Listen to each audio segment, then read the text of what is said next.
Hi, I'm Dwayne Sullistan. I'm here with Sam Scott, and our show is The Journey of Success. We speak with executives who've had phenomenal careers and give you a sense of how they got to where they got to during the course of their journey.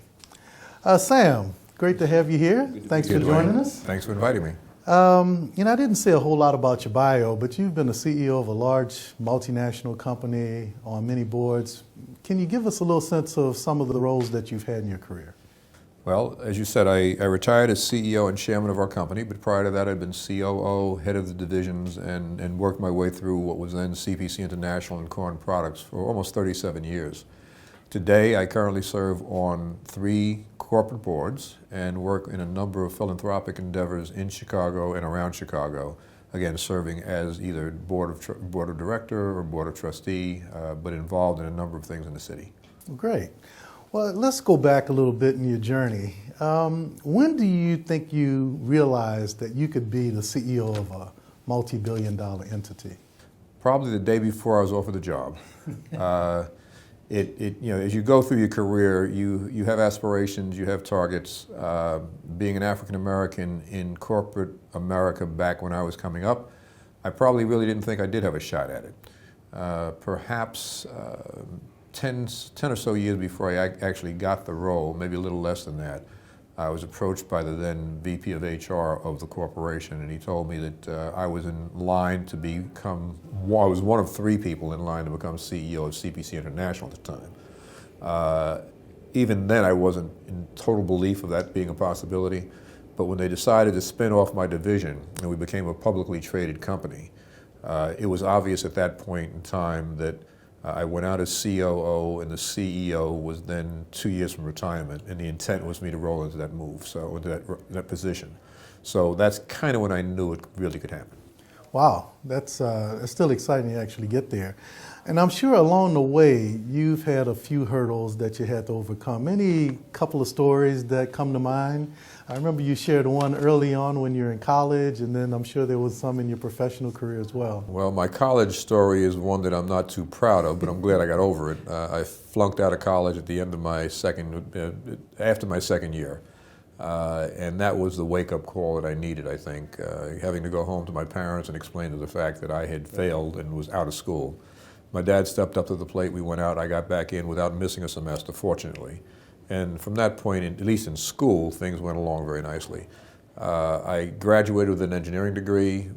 I worked in engineering for about 5 or 6 years, but realized it's not what I really wanted to do. I moved to Citibank on Wall Street for a couple of years and became an officer of the bank, and again realized it wasn't what I wanted to do.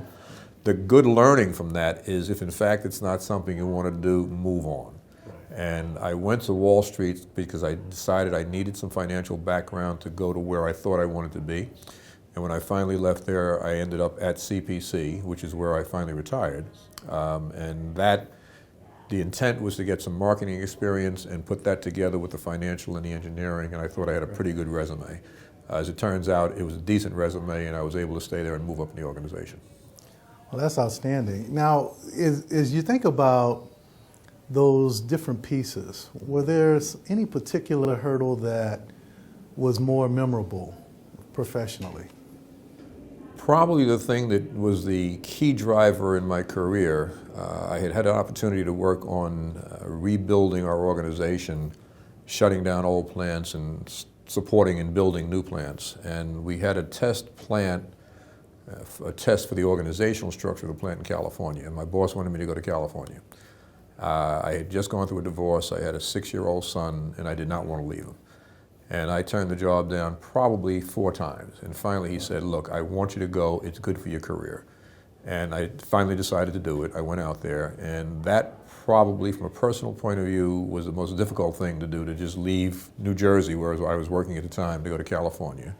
I was there for 2 years, and it probably was the thing that really got me over the edge for the career moving forward.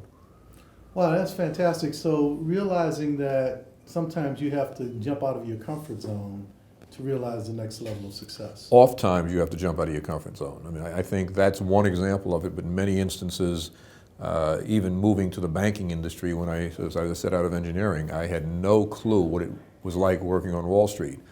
And when I got there, I found out I really didn't know, because I did not have I went in with an afro. I did not have the right clothes. My suits were the wrong colors. That didn't quite fit the Wall Street image. And for the 2 years that I was there, I was a fish out of water. But I was able to get out of it what I needed. Right. And I think oftentimes you have to be prepared to determine what it is you need to get to where you want. And then you start working on putting those things together. You know, as we navigate our careers, you know, the career journey, there are sometimes forks in the road that you see, sometimes that you don't see. Mm-hmm. What are some of your guide stars that you said, these are my guiding principles or thoughts, so whether I see the fork or I don't see the fork, I know which way to go?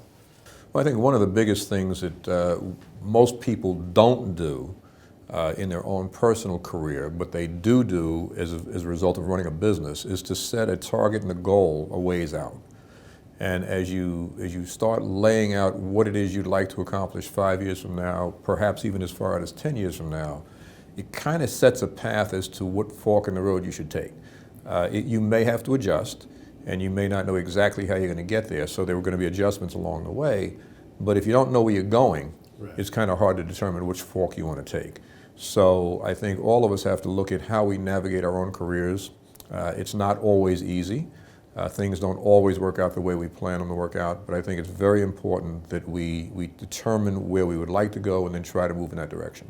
No, I think that's great. Almost begin with the end in mind from a career standpoint. Well, in a career standpoint and a business standpoint, in any business you're ever going to be involved in, no matter what level you are, you have a plan and a goal to get to a certain point. Right. And in most instances, that's not a 1 week goal or a 1 month goal. It's out beyond that. And certainly, as you're running a corporation, that goal can be as many as 5 to 10 years out as the direction, the end goal that you want to hit, and then the paths that you have to use to get there. You know, Sam, you have a unique perspective on a corporate career path. You know, having reached the pinnacle of CEO of a large organization, being on boards, which is the desired end for many corporate leaders. Sitting from where you sit and reflecting on that, what might you share with the viewers as some thoughts for their career journey if they would love to get to the C-suite or potentially on boards? Well, as I've said to others, they're in the Fortune 500, there are only 500 companies. And the normal lifespan of a CEO is about 5 years. So over a period of 10 years, there will probably be something in the range of 1,000 to maybe 2,000 CEOs that are going to be created. So the likelihood of any of us getting to that spot is not that great. So you set realistic goals, stretch goals for yourself and move. But again, the way things tend to happen is you can't start out at 20 years old and say, I want to be a CEO of a major corporation. So you set goals that go out a little bit beyond your comfort zone and start moving towards it. At some point in time, you start realizing that there's a possibility to get to a certain level. The advice I give people is do as much as you possibly can in as many areas. Make yourself as interesting as you can and learn as much about other people as you possibly can, because you don't know who and when the person's going to come along that can influence you, and you want to be involved with whatever number of things you can to be able to open yourself up to more people and be of interest to those people. Perform as well as you possibly can and do your current job well, because if you're reaching to the next job and you miss the current one, you don't go anyplace. And also surround yourself with people that are smarter than you when you can. Make sure that people understand that you are a leader and that you are perhaps the glue that holds a number of things together, and wherever you happen to be is successful, that operation works well, and eventually people will start realizing that you're the common denominator in that. But make sure you work well with people and communicate very, very effectively with people. Wow, that is powerful. For all of you, regardless of where you are in your career, as you pursue your journey to success, please take heed to many of the things Sam Scott has shared with us. Thanks very much, Sam. Appreciate you joining us. Enjoyed it.